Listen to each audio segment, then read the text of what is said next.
quais são os planos e como pode ser o Chelsea para a temporada 2020-2021. Assista até o fim e veja todas as novidades de transferência e possibilidade dos Blues se organizarem a partir de agosto. Olá, seja bem-vindo a Futebol Brasil, eu sou o Lucas. Então bora analisar o Chelsea da temporada que vem. Olha, Timo Werner e Hakim Ziyech já são jogadores do Stamford Bridge, o que já aumenta bastante as possibilidades nas mãos de Frank Lampard. Ainda tem os rumores de Onana, Kai Havertz e vários outros nomes que vocês conhecem muito bem, né? Mas vamos primeiro ser conservadores. Vamos considerar o Chelsea do jeito que está hoje e a partir daí a gente vê as possibilidades de saída e chegada de cada jogador e cada posição. O Lampard tem usado basicamente assim um 4-3-3, né? Isso se repetiu em todos os jogos na pós-pandemia, com mudanças pontuais de posição, mas nada que realmente alterasse o estilo de jogo da equipe como um todo. O goleiro titular ainda é Kepa. Muita mídia que trouxe o espanhol de 25 anos de idade até aqui e que ainda não mostrou nada do que todo mundo falou defendendo os Blues. Bem, a culpa não é só dele, né? Dos 4 defensores centrais mais utilizados pelo treinador, 2 não estão na melhor fase. A gente tem Antonio Rudiger, Andreas Christensen, Kurt Zouma e Fikayo Tomori. Considerando todas as combinações possíveis e todos em boas condições físicas, a mais comum deve ser Rudiger e Christensen, que foi como eles jogaram contra o City e contra o Aston Villa no mês passado. Mas ainda falta muito para essa dupla ser considerada realmente confiável, né?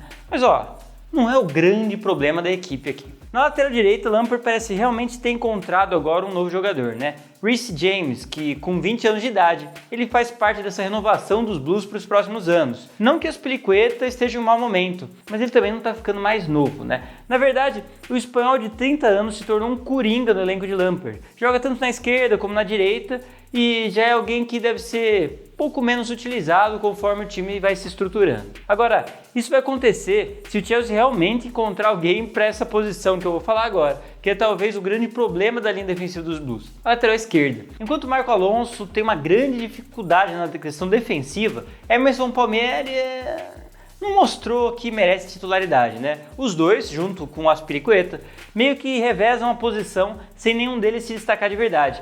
E pela experiência e visão de jogo, em um primeiro momento, eu apostaria no espanhol aqui. Já no primeiro nome do meio campo já tem dono, que é N'Golo Kanté. Apesar de muito se discutir que ele não faz realmente a função de primeiro volante, Kanté é o box-to-box da equipe, muito longe do conceito de volante marcador tradicional, o que por um lado traz bastante mobilidade, por outro deixa a equipe mais frequentemente exposta ao adversário. Enquanto Kanté é hoje absoluto no meio campo, as outras posições têm vários donos diferentes. Enquanto na esquerda, Mason Mount tem feito bem a função de criatividade da equipe, flutuando por toda a parte central do campo, ainda assim a titularidade deve ser de Kovacic, que é nesse caso o verdadeiro playmaker desse elenco. Mas à direita, Ross Barkley tem sido o homem de confiança de Lampard, com uma proposta mais aguda, assim, mais ofensiva. Sobra ainda Jorginho, que tem sido uma opção para segundo tempo, assim, para a posição de Kanté ou de Mount, mas com uma característica mais defensiva. Ele dificilmente vai conseguir roubar a posição do francês ou jogar sempre ao seu lado na posição de Mount. E ainda tem Billy Gilmour, que com apenas 19 anos ainda está sendo testado pelo treinador, mas já fez bons jogos em 2020. Bem, vamos falar então pro ataque agora. Vamos falar de 2 peças que foram essenciais nos bons resultados da equipe nessa volta da Premier League: Pulisic e Willian. É irônico até falar do brasileiro, né, que cada vez mais parece estar com dias contados nos Blues. Mas querendo o torcedor ou não, o ex-Corinthians foi o melhor em pelo menos 3 dos 6 jogos que o time teve no último mês. E com certeza, considerando o período como um todo, ele foi o melhor do time. Mas vamos falar de Willian mais pra frente, né? Pulisic está jogando cada vez melhor e já era uma promessa no Borussia e se tornou uma realidade de vez, né, quando vestiu o manto dos Blues. É o oposto do Willian. Não só na posição em campo, né, jogando do outro lado, mas na situação, porque o norte-americano é o futuro do time e com certeza vai aparecer aqui em qualquer escalação que eu montar. Bem, fechando esse time atual, o striker, que é como os ingleses dizem, é frequentemente Giroud. Ai Deus. E o jovem Tammy Abraham, ambos jogando mais centralizados no ataque. Então esses daí, são os jogadores atuais que brigam pela titularidade. Bem, a partir daí a gente já pode começar a estruturar o Chelsea 2021, o Chelsea 2.0 de Frank Lampard. Porque é lógico que Timo Werner veio para assumir a posição de striker. Mesmo sendo um jogador que se movimenta mais que Abraham ou Giroud, ele deve entrar no lugar dos dois e garantir a titularidade sem grande dificuldade. Aliás, um reforço enorme para os Blues, né?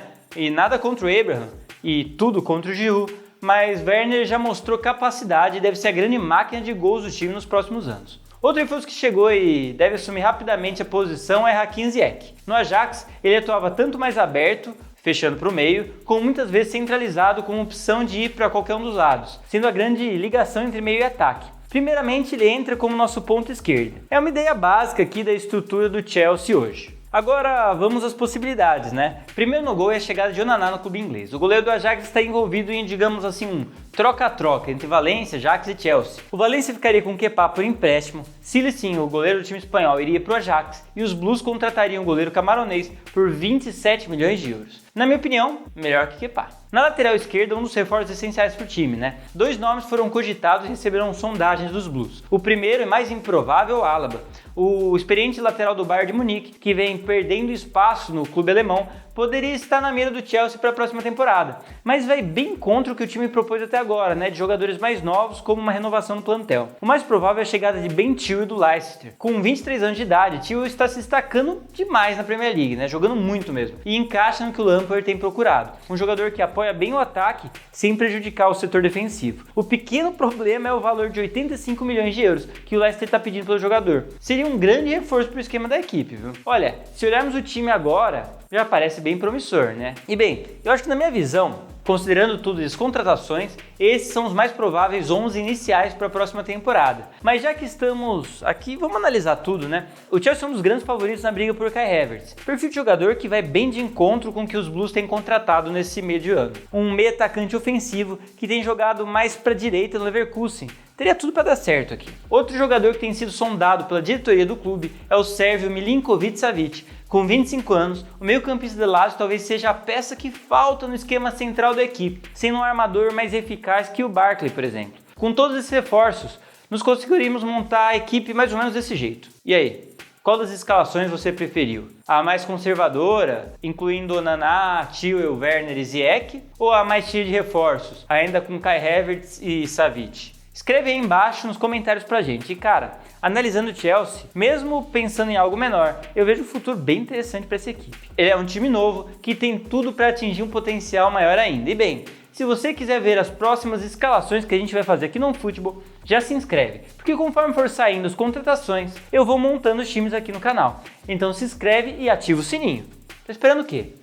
Muito obrigado pela atenção e até a próxima!